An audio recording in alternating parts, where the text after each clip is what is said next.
Welcome to Low Budget Movie Reviews. I am your host, Clarence. Thank you for tuning in.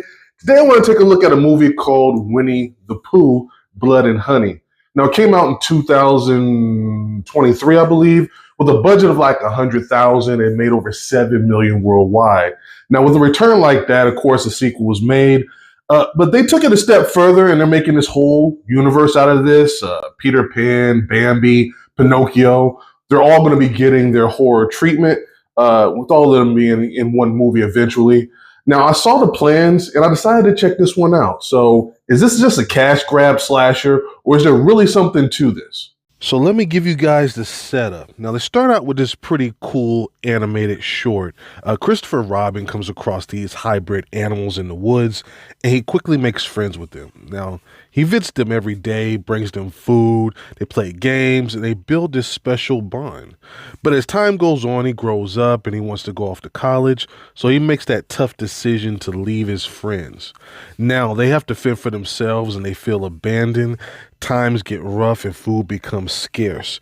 They're forced to take drastic measures to survive, and that causes them to develop a deep hate for humans, especially Christopher.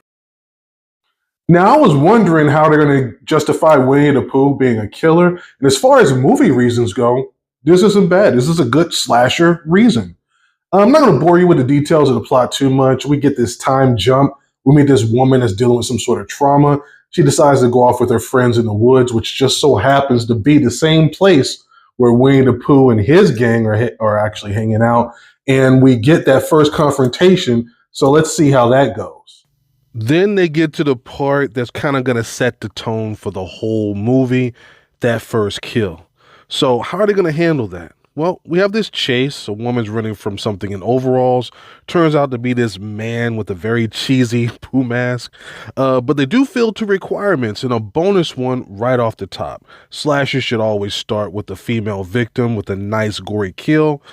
And they also threw in some unnecessary nudity, which is always good stuff.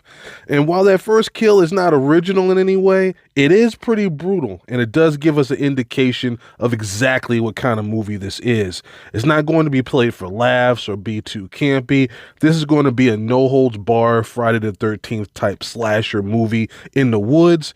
And I can appreciate that. As far as effects go, they do use a little bit of CGI, but it's mostly practical effects, which I actually prefer because it's way more graphic and visceral that way. They continue to ramp up the gore and violence, but the biggest surprise for me was the character development. What was cool, they do a little bit more character development. They have this little part in there to kind of reinforce why Pooh and the gang felt the way they did. We get this flashback of happier times, and they actually capped that off with, I thought he was drooling, but actually he's crying, but he's crying honey, which is really sad. I thought that was a nice touch the way they had that. Now, there are a lot of areas where the small budget really does show, and after an interesting opening sequence, they didn't really explore anything further as far as Christopher's relationship with the animals or what they went through all those years when he was gone. So there wasn't much by way of story, but I went into this not expecting a whole lot, and all I wanted was just some gory kills and a decent body count, which they actually delivered on. So judging this just on that low budget scale, this was pretty solid. It makes me want to check out that sequel. You guys let me know what you thought about this one in the comments, and let me know if the sequel is on par with this one or is it better.